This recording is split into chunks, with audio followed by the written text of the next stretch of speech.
മാന്നാർ ഐക്കരക്കവലയിൽ ഇന്നലെ രാവിലെ വട്ടം കൂടിയവർ ഒന്ന് പരിഭ്രമിച്ചു. പതിവില്ലാതെ പോലീസ് വാഹനങ്ങൾ അങ്ങോട്ടും ഇങ്ങോട്ടും പായുന്നു. റോന്തുയുറ്റാൻ എത്തിയതല്ലെന്ന് ഒറ്റ നോട്ടത്തിൽ തന്നെ പിടികിട്ടി. അന്വേഷിച്ചിറങ്ങിയവർ ചെന്നു നിന്നത് ഐക്കര ജംഗ്ഷന് തെക്ക് നിന്ന് കിഴക്കോട്ടുള്ള റോഡിലെ ഒരു വീടിന് മുന്നിൽ. തിരക്കിപ്പോൾ അറിഞ്ഞത് പണ്ടെങ്ങോ പറഞ്ഞു മറന്ന ഒരു തിരോധാന കഥയുടെ ട്വിസ്റ്റാണ്.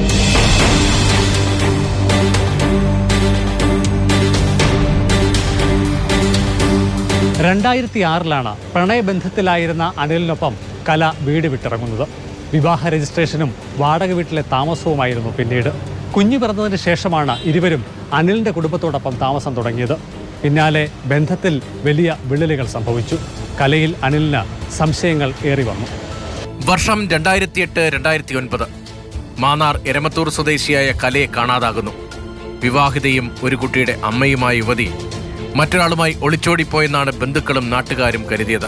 ഇങ്ങനൊരു അറിവുണ്ടായിട്ടില്ല. കാരണം ഇപ്പോഴും അവൾ ജീവിച്ചിരിപ്പുള്ളൂ ഒരു വിശ്വാസത്തിലായിരുന്നു ഞാനിരുന്നത്. പക്ഷേ കാരണം ഇവിടെ പലരും ഇങ്ങനെ പറഞ്ഞു കേട്ടിട്ടുണ്ട്. അവളെ ആലപ്പുഴ വെച്ച് കണ്ടു, മണ്ണാർശാല വെച്ച് കണ്ടു, എറണാകുളത്ത് വെച്ച് കണ്ടു എന്നൊക്കെ പറഞ്ഞ് പലരും പറയുന്നുണ്ട്. അപ്പം നമുക്ക് ഒന്നോടെ നമുക്ക് ഇവിടെ കാണാനുള്ള ഒരു ആകാംക്ഷയുണ്ട്. പക്ഷേ എന്ത് ചെയ്യാനാണ്, ഒരു കുഞ്ഞില്ലേ അവൾക്ക്.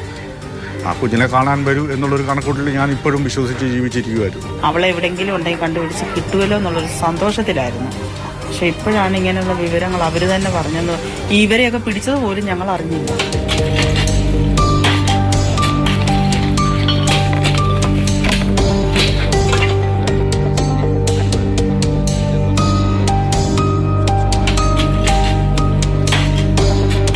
കലയെ അന്വേഷിക്കാനോ പോലീസിൽ പരാതിപ്പെടാനോ ആരും മിനക്കെട്ടില്ല. മകനെ കാണാനെങ്കിലും ഒരിക്കലെങ്കിലും മടങ്ങിയെത്തുമെന്ന് എല്ലാവരും പ്രതീക്ഷിച്ചു. അച്ഛൻ മരിച്ചപ്പോഴും എത്തിയില്ല. അനിന്റെ ഉള്ളുപാട് താമസിക്കുന്ന സമയത്ത് ഇവിടെ വന്നു എന്തെങ്കിലും കാര്യമുണ്ട് വന്നാലും തന്നെ ഇവിടെ നിൽക്കത്തൊന്നുമില്ല. അത് അവിടെ അച്ഛനും അമ്മയുള്ള സമയത്തായിരുന്നു. പിന്നെ ഈ ചെറുക്കൻ്റെ കൂടെ പോകാനൊക്കെ പിന്നെ ഞങ്ങൾക്ക് യാതൊരു കാര്യങ്ങളും അറിയാൻ വയ്യ. ഞങ്ങൾ വിചാരിച്ചിരിക്കുന്നത് അവന്റെ കൂടെ. പക്ഷെ എനിക്കങ്ങനെ ഇല്ല. ഞാൻ അന്നും പറയുന്നുണ്ട് കലയെ അവര് കൊന്നതാ. പ്രധാന കാര്യം അവിടെ അച്ഛൻ മരിച്ചിട്ട് അവള് വന്നില്ല. അവിടെ മോനെ കാണാനെങ്കിലും അവള് പാത്തും പതുങ്ങിയും വരും. അത്രയ്ക്ക് ഇഷ്ടമായിരുന്നു അവിടെ മോനെ. ആ കുഞ്ഞിനെ കാണാൻ വരുന്നില്ല. അച്ഛൻ മരിച്ചു കിടന്നിട്ട് അച്ഛനെ കാണാൻ വന്നില്ല. അപ്പൊ ഞാൻ പറഞ്ഞു കല ജീവിച്ചിരിപ്പില്ല. കല ജീവിച്ചിരിപ്പുണ്ടെങ്കിൽ ആരുടെ കയ്യിലകപ്പെട്ടാലും അവൾ എങ്ങനെയെങ്കിലും വന്ന് കാണുമെന്ന് പറഞ്ഞു. ഇവരെല്ലാം എൻ്റെ മരുമകളും എൻ്റെ മക്കളും എല്ലാം വിചാരിച്ചിരിക്കുന്നു. അവരെല്ലാം നിലവിളി, ഇതെല്ലാം ഫോണിലും ഇതൊക്കെ കാണില്ലേ. എങ്ങനെ ഇവർ ചേച്ചിയെ കൊന്നു എന്നാണ് അവർ ചോദിക്കുന്നത്. ഞങ്ങൾ ഇത്രയും നാളും വിചാരിച്ചിരുന്നത് ചേച്ചി ജീവിച്ചിരിപ്പുണ്ടെന്നുള്ളതാണ്. പക്ഷേ ചേച്ചിയെ കൊന്നുകളഞ്ഞല്ലോ അവനെന്ന് ചോദിച്ചാൽ അവർ കരച്ചിലെല്ലാം പിള്ളേരല്ല. അവിടെ അച്ഛൻ മരിച്ചപ്പോഴും ഞങ്ങൾ വിചാരിച്ച് വരുമായിരിക്കുമെന്ന്. അപ്പോൾ ഇവിടെ ഇങ്ങനെ ഒരു കുഞ്ഞിനെ ഇട്ടടിച്ച് പോയത് കൊണ്ട് അങ്ങനെ വരാത്തതാണെന്നുള്ള പ്രശ്നത്തിലാണ് ഞങ്ങളും എല്ലാം അവളെ തെറ്റിദ്ധരിച്ച് എന്തെല്ലാം പറഞ്ഞിരുന്നെന്നറിയാമോ. ഇപ്പോഴല്ലേ ഇതൊക്കെ അറിയുന്നത്. കലയുടെ ഭർത്താവ് അനിൽ നാട്ടുകാരുടെയും ബന്ധുക്കളുടെയും ചോദ്യമുനകളിൽ നിന്ന് വിദഗ്ധമായി ഒഴിഞ്ഞുമാറി. ഒരു മാസത്തിനകം പുതിയ വിവാഹവും ചെയ്തു. പതുക്കെ കലയെന്ന പേര് ആ നാടേ മറന്നുപോയി. വിവാഹിതനായ അനിൽ വിദേശത്തേക്ക് ജോലിക്കായും പോയി. പിന്നെ 15 വർഷങ്ങൾക്കിപ്പുറം ഇന്നലെയാണ് കലയുടെ പേര് മാന്നാറുകാർ വീണ്ടും കേട്ടത്.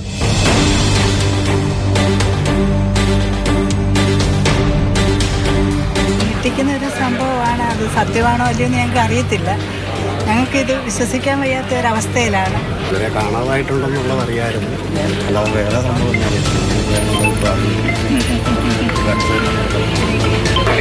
പൈശാചികമായ ഒരു നടപടിയാണ്. ആരായാലും അടുത്ത ശിക്ഷ കൊടുക്കണമെന്നാണ്. എനിക്ക് മനുഷ്യ മനസ്സിന് ഒരു വിലയില്ലാത്ത ഒരു രീതിയാണ്. ശക്തമായ നടപടി ചെയ്യുക പോലീസിനെ കേട്ടിറങ്ങുന്നതാണ് ഞാൻ പ്രതീക്ഷിക്കുന്നത്. ആ സമയത്തൊന്നും അറിയുന്നില്ലല്ലോ. അത് വേറെ രീതിയിലാണ് ഇതിനെക്കുറിച്ച് പറയുന്നത്. പരാതി കൊടുത്തിരിക്കുന്ന ഇപ്പോൾ അങ്ങനെ അറിയാൻ സാധിച്ചത് ആ കുട്ടി ഇറങ്ങിപ്പോയിരിക്കുന്നു. നമുക്ക് വ്യക്തമായിട്ട് അറിയില്ല. പിന്നെ ഒരു ഫോളോ അപ്പ് ചെയ്തിട്ടില്ല എന്നാണ് നമുക്കറിയാൻ സാധിച്ചത്. ഏകദേശം 3 മാസം മുൻപ് കേസിലെ 4ാം പ്രതി പ്രമോദ് സുഹൃത്തുക്കൾക്കൊപ്പം ഇരുന്ന് മദ്യപിക്കുന്നു. മദ്യപാനം ഒരു ഘട്ടം കഴിഞ്ഞപ്പോൾ പ്രമോദ് പോലും അറിയാതെ 15 വർഷം പിന്നിലേക്ക് പോയി. മദ്യലഹരിയിൽ കലയുടെ കൊലപാതകം സുഹൃത്തുക്കളോട് വിവരിക്കുന്നു. കെട്ടിറങ്ങിയപ്പോൾ പ്രമോദ് കാര്യം മറന്നെങ്കിലും സുഹൃത്ത് കാര്യം മറന്നില്ല. ഊരും പേരുമില്ലാതെ അമ്പലപ്പുഴ സ്റ്റേഷനിലേക്ക് കത്തെഴുതുന്നു. അമ്പലപ്പുഴ പോലീസിന് ലഭിച്ച വാലും തുമ്പുമില്ലാത്ത ഊമക്കത്ത്. പിന്നാലെ നടത്തിയ അതീവ രഹസ്യമായ അന്വേഷണം. അനിലിന്റെ ബന്ധുക്കളെ അടക്കം ചോദ്യം ചെയ്യൽ. മാസങ്ങളോളം വീടും പരിസരവും നിരീക്ഷിച്ച ഉദ്യോഗസ്ഥർ. അവർ വന്നത് കഴിഞ്ഞ ആഴ്ചയല്ലേ വന്നു? കഴിഞ്ഞ ആഴ്ചയാണ് അമ്പലപ്പുഴ CA വന്നു. അവർ വന്ന് ചോദിച്ചു. അപ്പോൾ എനിക്ക് അന്നേരം 10-15 മിനിറ്റുള്ളിൽ എനിക്കിവിടെ നിൽക്കാൻ പറ്റിയില്ല. എനിക്ക് അന്നേരം കുടിയേച്ചാൻ്റെ മോളെ കൊണ്ടുവിട്ടണമായിരുന്നു ചെങ്ങന്നൂർ റെയിൽവേ സ്റ്റേഷൻ. ഞാൻ അതിന് അപ്പോൾ ഞാൻ പറഞ്ഞപ്പോൾ ബാക്കിയുള്ള കാര്യങ്ങൾ എൻ്റെ വൈഫാണ് സംസാരിച്ചത്. ആക്ച്വലി അമ്പലപ്പുഴയാണ് നമുക്കൊരു ഇൻഫർമേഷൻ കിട്ടിയത്. ഇങ്ങനെ ഒരു സ്ത്രീ മിസ്സിംഗ് ആണ്, കൊല ചെയ്യപ്പെടാൻ സാധ്യതയുണ്ടെന്നുള്ളൊരു ഇൻഫർമേഷൻ നമുക്ക് അവിടെയാണ് കിട്ടിയത്. അപ്പോൾ അതിൻ്റെ ബേസിസിലാണ് നമ്മൾ അവിടെ നിന്നായിരുന്നു എൻക്വയറി നടത്തിയത്. അപ്പോൾ എൻക്വയറി അതിൻ്റെ സോഴ്സിൻ്റെ ഇൻഫർമേഷൻ സോഴ്സ് നമുക്ക് റിവീൽ ചെയ്യാൻ പറ്റില്ല, കാരണം അത് ആ സോഴ്സിനെ ബാധിക്കും. അതുകൊണ്ട് നമുക്ക് റിവീൽ ചെയ്യാൻ പറ്റില്ല. വിവരം കിട്ടിയിട്ട് കുറച്ചായി, അപ്പോൾ ഞാൻ കറക്റ്റ് ഡേറ്റ് പറയുന്നില്ല, കുറച്ച്. അല്ല, അതിനൊരു സ്പെഷ്യൽ ടീം നമ്മൾ കോൺസ്റ്റിറ്റ്യൂട്ട് ചെയ്തിട്ടുണ്ടായിരുന്നില്ല. കാരണം നമുക്ക് ഇൻഫർമേഷൻ ഏറ്റവും ഈ പറഞ്ഞതുപോലെ നമ്മൾ ഇൻഫർമേഷൻ കൂടുതൽ പുറത്ത് പോയി കഴിഞ്ഞാൽ ചിലപ്പോൾ നമുക്ക് കിട്ടാനുള്ള എവിഡൻസ് പോലും ചിലപ്പോൾ ഇല്ലാണ്ടായി പോകുന്നുള്ളൂ. അപ്പോൾ നമ്മൾ വളരെ ചെറിയൊരു ടീമിനെ വെച്ചിട്ടാണ് അമ്പലപ്പുഴയും തന്നെയാണ് ഓപ്പറേറ്റ് ചെയ്തത്. പിന്നെ ബാക്കിയുള്ളത് ഇപ്പം FIR ഇട്ടതിനും മറ്റേ ഇൻവെസ്റ്റിഗേഷൻ്റെ പർപ്പസിനും വേണ്ടിയിട്ട് ഒരു സ്പെഷ്യൽ ടീം ഇപ്പോൾ കോൺസ്റ്റിറ്റ്യൂട്ട് ചെയ്തിട്ടുണ്ട്.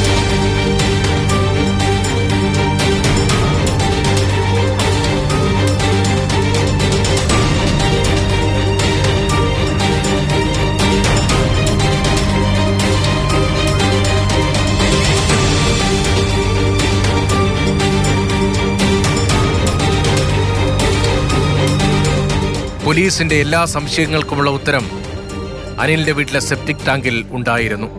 അസ്ഥിയുടെ പൊടികൾ, മാലയുടെ ലോക്കറ്റ്, അടിവസ്ത്രത്തിന്റെ ഇലാസ്റ്റിക്, ഒപ്പം ഹെയർ പിന്നും ഇവയാണ് സെപ്റ്റിക് ടാങ്കിൽ നിന്നും ലഭ്യമായത്. ഇത് പക്ഷേ കാണാതായ കലയുടേതാണെന്നതിൽ സ്ഥിരീകരണമില്ല. ശാസ്ത്രീയ പരിശോധനാ ഫലങ്ങൾ തന്നെയാകും സംശയങ്ങൾക്ക് വ്യക്തത വരുത്തുക.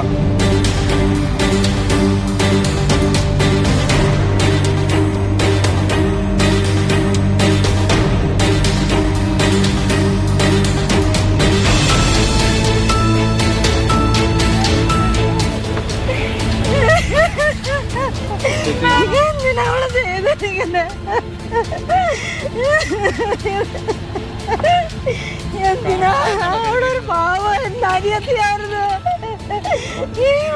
എന്തിനാ ഇങ്ങനെ ചെയ്തത്?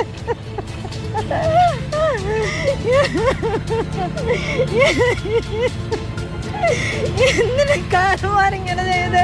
അവള് ഒരു തെറ്റും ചെയ്തില്ലല്ലോ. ഇവന്മാരിങ്ങനെ ചെയ്യേണ്ട കാര്യമൊന്നുമില്ലല്ലോ. ഞങ്ങളുടെയൊക്കെ വീട്ടിൽ കയറി പിന്നെ ഇവന്മാർ നടന്നതല്ലേ, ഇത്രയും വർഷം ഞങ്ങളുടെ കൂടെ ഒക്കെ നടന്നതല്ലേ. എന്തിനാ ഇങ്ങനെ ചെയ്തോള്?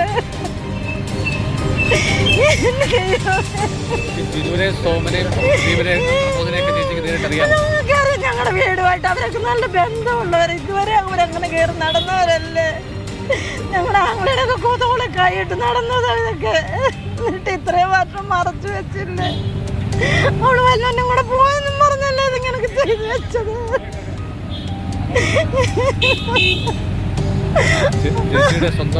എന്നെ കുഞ്ഞമ്മയുടെ മോളാ. ഒളിച്ചോടി പോയെന്ന് അവരങ്ങനെ തന്നെ പറഞ്ഞു. അവർ തമ്മിൽ വലിയ പ്രശ്നമുള്ള കൂട്ടത്തിലല്ലായിരുന്നു. അതുകൊണ്ട് എല്ലാവരും അങ്ങനെ വിശ്വസിച്ചത്. അവനങ്ങനെ ചെയ്യത്തില്ലായിരുന്നു. പിന്നെ ഇതിനെന്താ പറ്റുമെന്ന് നമുക്കറിയത്തില്ലല്ലോ. ഇപ്പോഴല്ലേ ഞങ്ങളിതൊക്കെ അറിയുന്നത്.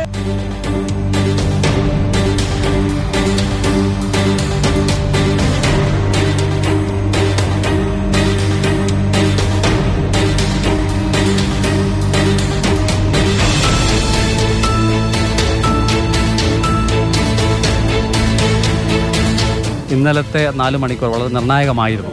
എന്തൊക്കെ കാര്യങ്ങൾ നമുക്ക് അവിടെ നിന്ന് കിട്ടിയത്? കാരണം വെച്ചാൽ അതിനകത്ത് സെപ്റ്റിക് ടാങ്ക് ആയതുകൊണ്ട് എല്ലാവർക്കും ഇത് പൊട്ടിക്കുമ്പോഴേ ഒരു പിന്നെ ഇതുള്ളതാണ്. കാരണം ഇതിനകത്ത് മറ്റ് ചില സാധാരണ ചെയ്യുന്ന മണ്ണെണ്ണ ഇതൊക്കെ ഒഴിക്കും. പക്ഷേ ഇതിനകത്തൊന്നും ചെയ്യാൻ പറ്റില്ല. കാരണം ഇതിന് ഉള്ള തെളിവുകൂടെ ഇല്ലാതായിപ്പോവും. ഇതിനകത്ത് മേളിൽ കണ്ട ഓരോ കാര്യങ്ങൾ കണ്ടപ്പോഴേ ഞാൻ ഡിസ്പ്ലേ എന്തൊക്കെ ഇതിനകത്തുണ്ട് എന്ന് പറഞ്ഞപ്പം എങ്ങനെ ചെയ്യുമെന്ന് ചോദിച്ചപ്പോൾ ഞാൻ പറഞ്ഞു, സാറേ ഞാനത് വേണ്ട പോലെ ചെയ്തോളാം. ഞാൻ വേണ്ട രീതിയിൽ പിന്നെ അത് കോരിക്കളയാൻ പറ്റുകയില്ല. വെള്ളം വേറെ വണ്ടി ടാങ്കറൊക്കെ വന്നിട്ടുണ്ട്. പക്ഷേങ്കിൽ അങ്ങനെ കയറ്റാനോ എടുക്കാനോ പറ്റുകയില്ല. ഇത് വലിച്ചെടുത്തോണ്ട് അങ്ങ് പോകും. ഇത് അതിൻ്റെ ഇത് കട്ടിയാണ്. അത് വർഷങ്ങളായിട്ട് ഇതായിട്ട് കിടന്നിട്ട് അവർ കെമിക്കൽ കണ്ടമാനം ഇറക്കിയിട്ടുണ്ട്. കാരണം കെമിക്കൽ ഇറക്കിയതിൻ്റെ ടാങ്ക് പൊളിക്കുമ്പോഴേ അറിയാം ഇതിൻ്റെ കെമിക്കൽ കണ്ടമാനം. അതായത് കല്ല് വരെ പൊടിഞ്ഞു പോകുന്ന കെമിക്കലാണ് അവർ അതിനകത്തിട്ടിരിക്കുന്നത്. അത് എന്ത് കെമിക്കൽ എന്ന് ചോദിച്ചാൽ എനിക്കറിയില്ല. കാരണം ഞാൻ ഈ പണിക്ക് പോയിട്ടുണ്ട്. പക്ഷേങ്കിൽ ഇതുപോലെ ഉള്ള രീതി ആദ്യമായിട്ടാണ്. കാരണം ഇതിനകത്ത് ഒരു സൈഡിൽ നിന്ന് മേടയിൽ നിന്ന് മാന്തി പിന്നെ നമ്മൾ കൈകൊണ്ടിങ്ങനെ ഞെരടി എടുത്തെങ്കിൽ മാത്രമേ എന്തെങ്കിലും തുമ്പ് അതിനകത്ത് കിട്ടുകയുള്ളൂ. കാരണം ഈ എന്ത് സാധനമായാലും മേളിൽ പൊങ്ങി വരും, ഏറ്റവും അടിയിൽ കിടക്കില്ല. ഈ കെമിക്കൽ ഇടുമ്പോൾ മേളിൽ പൊങ്ങി വരും. ഒടുവിൽ എന്തായാലും കൊള്ളാം, ഞാൻ എന്നെക്കൊണ്ട് കഴിയാവുന്ന രീതിയിൽ വേണ്ടപ്പെട്ട ഒരു സാധനങ്ങളും പിന്നെ ഷഡ്ഡിയുടെ ഇലാസ്റ്റിക്, പിന്നെ ഒരു ലോക്കറ്റ്, ഒരു തലയിൽ കുത്തുന്ന ക്ലിപ്പ്, ഇങ്ങനെയുള്ള ഐറ്റംസ് എല്ലാം കിട്ടിയ 2 ടാങ്കിനകത്തായി. ഒരു ടാങ്ക് ഔട്ടറാണ്. ആ ഔട്ടറുള്ള മൂന്നാമത്തെ ടാങ്ക് പൊളിക്കാനായിട്ട് ഒരിക്കപ്പോൾ എൻ്റെ കാല് മുറിഞ്ഞു. പിന്നെ എന്നാലും അവർക്കറിയാം ഞാൻ ഇട്ടാച്ച് പോകത്തില്ലെന്നറിയാം. ഞാനൊന്ന് കാലെല്ലാം വെച്ച് കെട്ടി അതെല്ലാം പറഞ്ഞു നിൽക്കെന്ന് പറഞ്ഞിട്ട് നമുക്ക് നിൽക്കാനുള്ള സമയമല്ല, സന്ധ്യ ആവുന്നു, മഴക്കോൾ വരുന്നു. അത് കാരണം പെട്ടെന്ന് ചെയ്ത് മാറണം എന്നുള്ള രീതിയിൽ ബാക്കി കംപ്ലീറ്റ് കാര്യങ്ങളും റെഡിയാക്കി കൊടുത്തിട്ടുണ്ട്. ഇനി ബാക്കിയുള്ള കാര്യങ്ങൾ വെച്ചാൽ ഫോറൻസിക്കിന് ഡിപ്പാർട്ട്മെൻറ്റിനും അറിയത്തുള്ളൂ. ഈ മുടിയുടെ ഭാഗങ്ങൾ കിട്ടിയതായി അല്ല, മുടിയുടെ ഭാഗം കിട്ടില്ല. കാരണം വെച്ചാൽ എനിക്ക് അനുഭവമുണ്ട്. ഈ മുടി ഡോക്ടേഴ്സ് പറഞ്ഞിട്ടുണ്ട്, ഞാൻ റീപോസ്റ്റ്മോർട്ടത്തിന് ഒരുപാട് പോയിട്ടുള്ളതാണ്. അന്നേരം മുടികൾ ഈ വെള്ളത്തിൽ പോയാൽ ഒരു കൊല്ലത്തിനുള്ളിൽ അല്ല ഒരു 6 മാസം കൂടുമ്പോഴേ ഇത് പൊടിഞ്ഞു പോകാറുണ്ട്. അങ്ങനെ അനുഭവത്തിൽ പറയാം. മുടി പോലെ തോന്നി, പക്ഷേ എങ്കിൽ മുടിയല്ലത്. ഈ രാസപദാർത്ഥം എന്ന് പറയുന്നത് അത് ഈ ഇതിൻ്റെ മേൽമൂടി നീക്കിയ വേളയിൽ സ്മെല്ല് കൊണ്ടാണോ അതോ നിറം കൊണ്ടാണോ മനസ്സിലാക്കിയത്? അല്ലല്ല, ഇത് മേൽമൂടി മാറുമ്പോഴേ ഇത് പൊടിഞ്ഞിരിക്കുന്ന കാണുമ്പോഴേ നമുക്ക് മനസ്സിലാകാം. അതായത് ഈ വെള്ളത്തിലേക്ക് പൊങ്ങിക്കിടക്കുന്ന നിലയിൽ ഈ വേസ്റ്റ് പൊടിഞ്ഞിരിക്കും. പൊടിഞ്ഞില്ല, നമ്മളിത് പൊരി പൊങ്ങുന്ന പോലെ പൊടിഞ്ഞിരിക്കും. അത് ഈ ഓരോ ഈ പാർട്സ് എല്ലാം പൊടിഞ്ഞിരിക്കുന്നത് നമുക്ക് മേലെ കാണാം.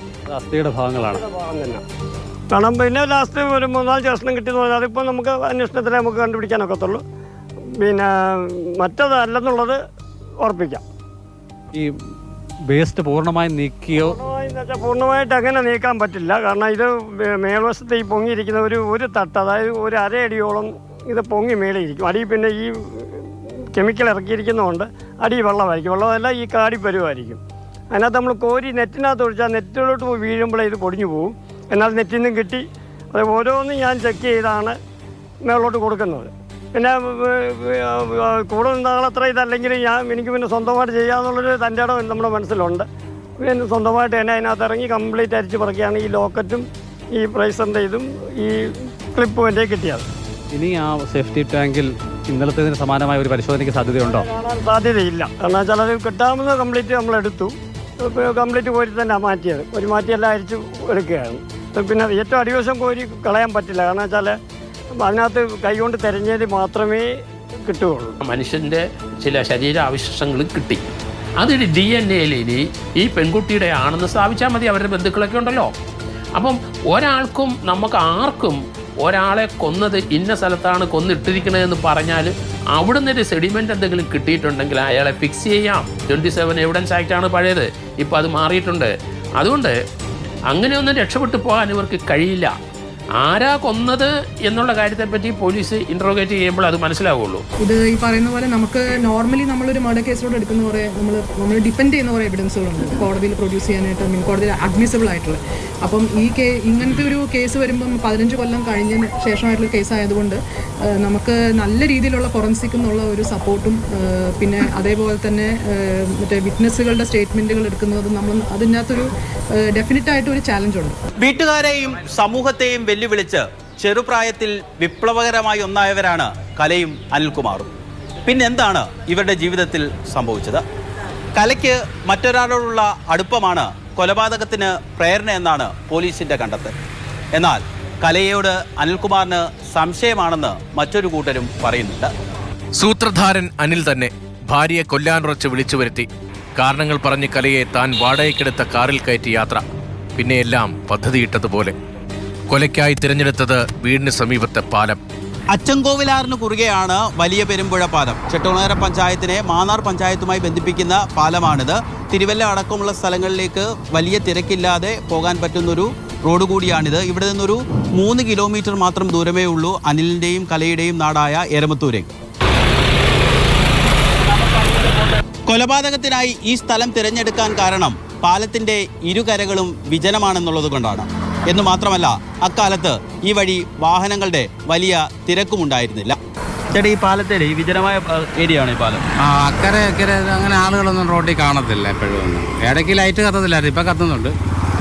അല്ലാതെ പ്രത്യേകിച്ച് ഇതായിട്ടൊന്നുമില്ല. ഈ വിജനമായ സ്ഥലമല്ലേ? വിജനമായ സ്ഥലമാണ്. പിന്നെ വേസ്റ്റ് ഇഷ്ടം പോലെ കൊണ്ട് തള്ളാറുണ്ട്.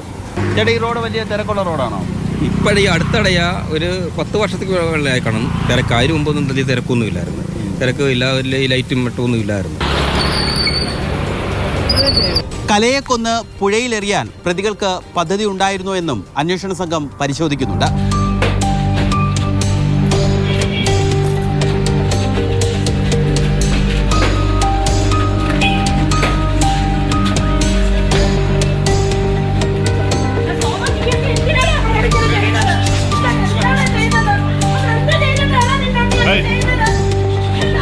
ഞാൻ അന്നും പറയുന്നുണ്ട് ആർക്കൊക്കെയോ കൊട്ടേഷൻ കൊടുത്തായിരുന്നെന്നും അവര് നോക്കിയപ്പം കല അവർക്കെല്ലാം അറിയാവുന്നതാണെന്നും ഈ കൊട്ടേഷൻ കൊടുത്തു. അത് ഇവരാരണ്ടാ കൊടുത്തെന്നാ പറയുന്നത്.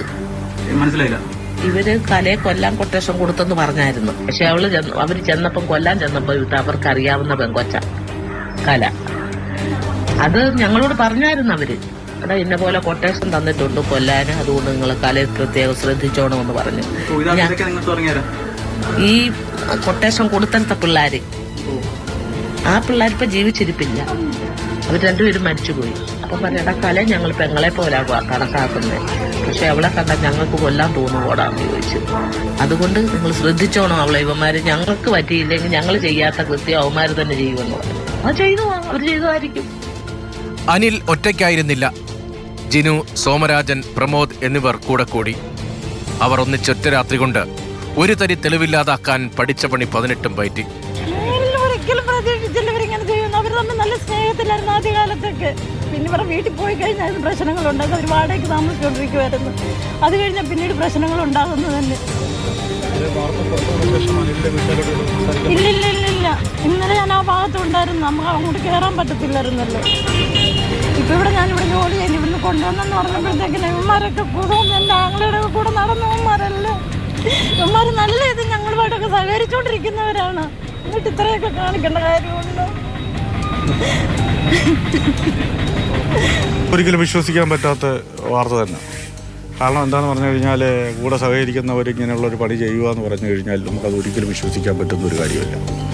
എന്ത് ഓട്ടങ്ങളുണ്ടെങ്കിലും, ഞാൻ ഡ്രൈവറാണ്, എന്ത് ഓട്ടം ഉണ്ടെങ്കിലും നമ്മളെ വിളിക്കുകയും വരികയും പറയുകയും എല്ലാം ചെയ്യും, പോവുകയൊക്കെ ചെയ്യുന്ന ആളാണ് അവരുടെ എല്ലാ വീട്ടുകാരും.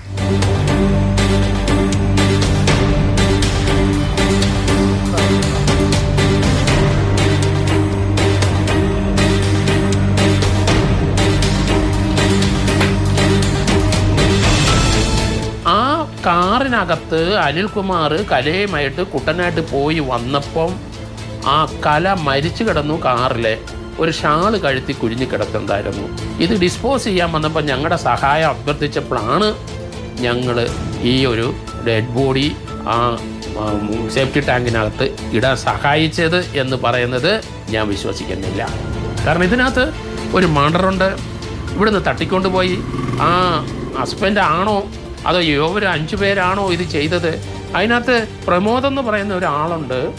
അത് ഈ അനിൽകുമാറിൻ്റെ സഹോദരിയെ കല്യാണം കഴിച്ച ആളാണ്. അയാൾക്ക് ചില ക്രിമിനൽ പശ്ചാത്തലമുണ്ട്. അപ്പോൾ അയാളെ ഏതായാലും തീർച്ചയായിട്ടും ഇതിനകത്തൊരു ഇൻവോൾവ്മെൻറ്റ്, ഡയറക്റ്റ് ഇൻവോൾവ്മെൻ്റ് ആണ്.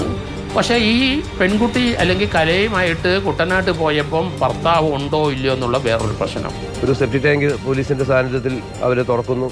അവിടെ ഈ ബോഡി അടക്കം ചെയ്തിട്ടുണ്ട് എന്നുള്ള ഒരു നിഗമനത്തിൻ്റെ അടിസ്ഥാനത്തിൽ അവരവിടെല്ലാം വലിയ പരിശോധന നടത്തുന്നു.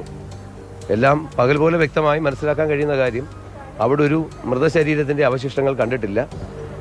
അവിടെ ആരുടെയെങ്കിലും ഒരു ബോഡി അടക്കം ചെയ്തതായി തെളിയിക്കപ്പെടുന്നതായ ഒരു കാര്യം പോലും അവിടെ നിന്നും പോലീസിന് കണ്ടെടുക്കാനായിട്ട് കഴിഞ്ഞിട്ടില്ല.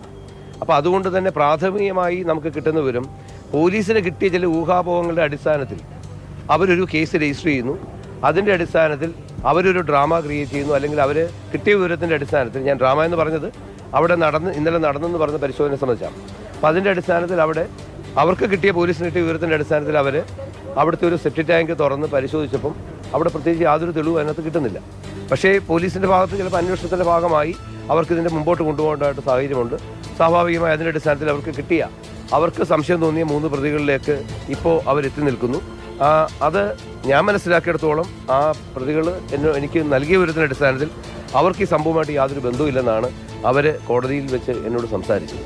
അമ്മയുടെ മരണം വിശ്വസിക്കാനേ കഴിയുന്നില്ല മകന്. എവിടെയോ ഉണ്ട്, തിരിച്ചെത്തിക്കാൻ കഴിയുമെന്നാണ് പ്രതീക്ഷ.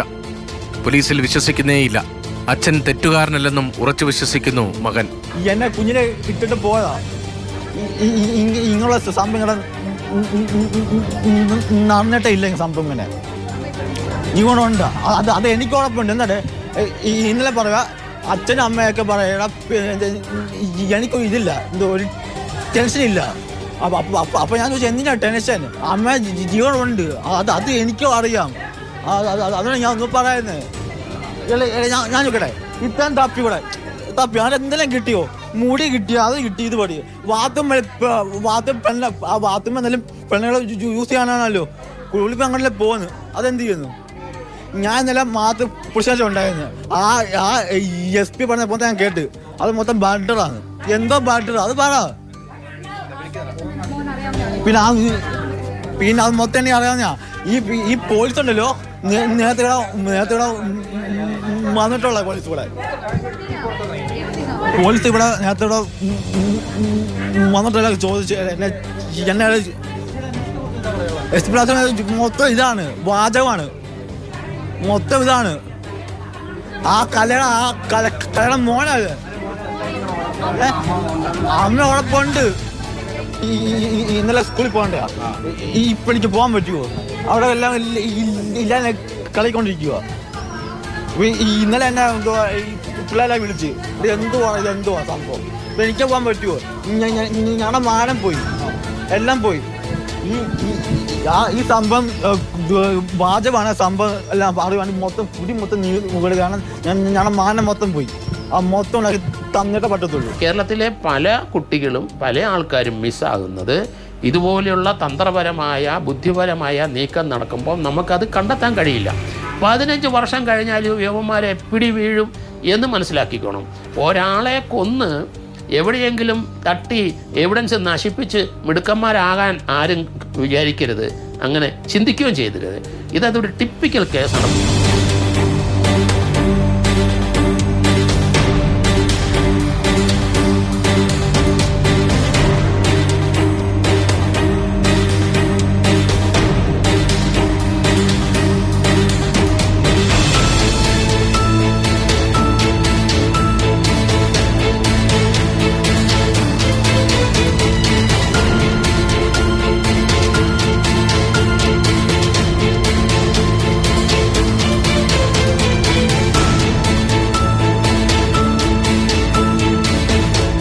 പക്ഷേ ഇവിടെയും വിജയം സത്യത്തിന് മാത്രം. എത്ര ആഴത്തിൽ കുഴിച്ചിട്ടെങ്കിലും ഒരു നാളത് പുറത്തു വരിക തന്നെ ചെയ്യും. 15 വർഷം മുൻപ് നടന്ന കൊലപാതകമായതുകൊണ്ട് ശാസ്ത്രീയ തെളിവുകളുടെ അടിസ്ഥാനത്തിൽ മാത്രമേ കേസ് കോടതിയിൽ വിജയിപ്പിക്കാനാവൂ. അതിൽ ഏറെ നിർണായകമാണ് കഴിഞ്ഞ ദിവസം കക്കൂസ് മാലിന്യത്തിൽ നിന്ന് കണ്ടെടുത്തത് കലയുടെ അവശിഷ്ടങ്ങളാണെന്ന് ഉറപ്പിക്കുക എന്നുള്ളത്. അതിൽ വിജയിച്ചാൽ പകുതി കടമ്പ കഴിഞ്ഞു. അല്ലെങ്കിൽ സംശയത്തിൻ്റെ ആനുകൂല്യത്തിൽ പ്രതികൾ രക്ഷപ്പെടാനുള്ള സാധ്യത കൂടുതലാകും.